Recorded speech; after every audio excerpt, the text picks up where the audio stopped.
Shut up and sit down.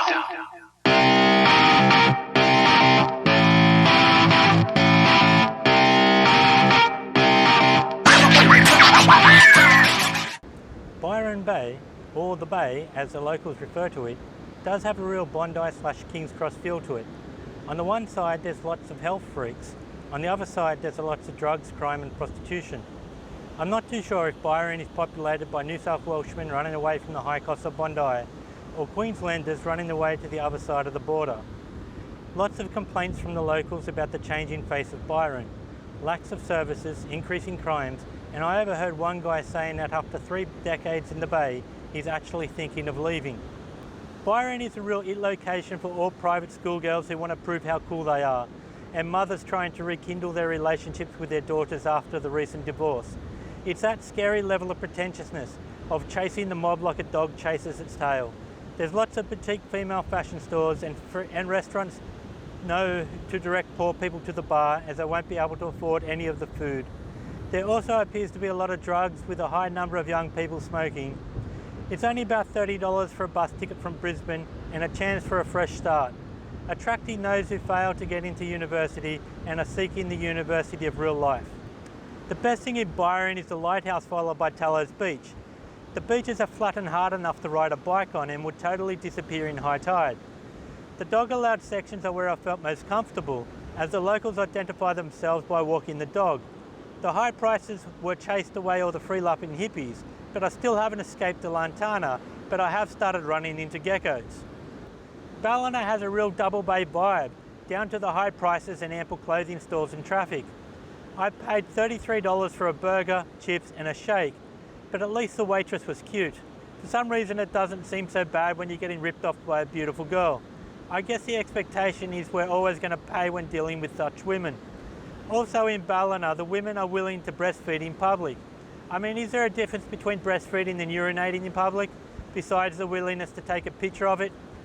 Ballina also has a heavy police presence, no Porsches or Ferraris, and has wide enough footpaths for the mobility scooters. Obviously the elderly in Double Bay have people to do their shopping. I was told to go and check out Nimbin while I was in the area. It's a funny little town where everyone looks at me in my solid colours and thinks I'm the freak. It's a town run by women where everyone speaks their mind. Although the people are very different, they're still very real. I like the place and would suggest that you drop by for a coffee and a conversation with the locals about how bad the roads are. I'm often asked my position on marijuana and normally point out that I don't know anyone who has been driven to prostitution to get hold of it, but somehow I think many of the locals will be happy to exchange a joint in payment for services rendered. Heading to Grafton by Corambar, I finally got to see all those banana plantations that Cross Harbour is famous for.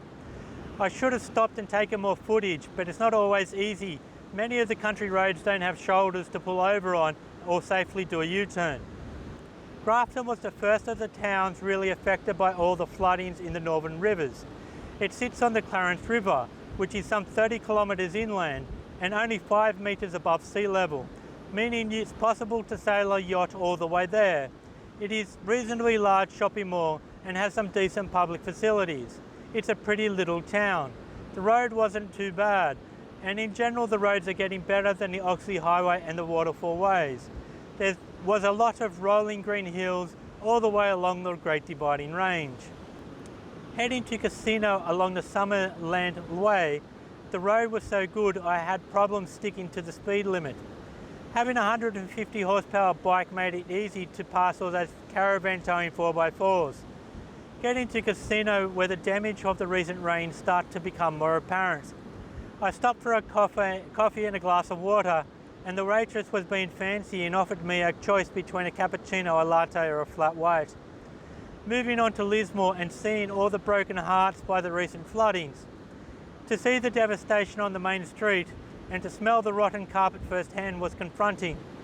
It's hard to deny that climate change is here and now, and that what we have done a really crappy job in managing it.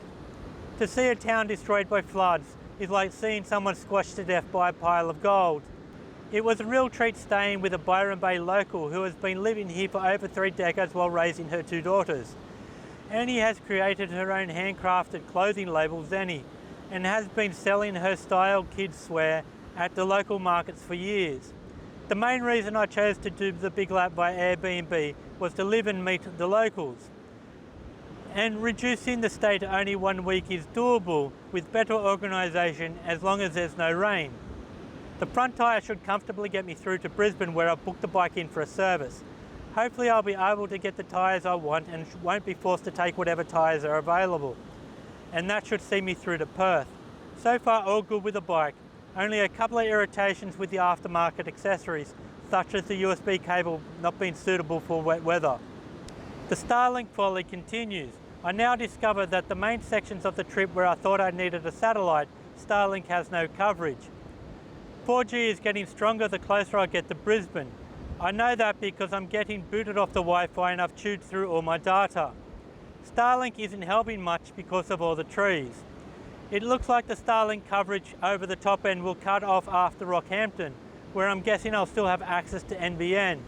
The only good news is that it didn't fall off the bike on my way to Byron and it's still working. Byron is more home and away than Palm Beach is in Sydney.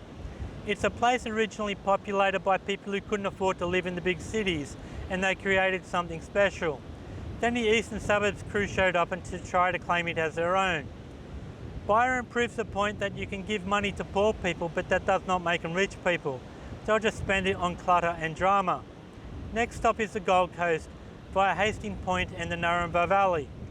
At the Gold Coast, I'll hope to catch up with my cousins and get my new jacket. Thanks for following my adventures around Australia, and remember to go out there and do something to enjoy your day.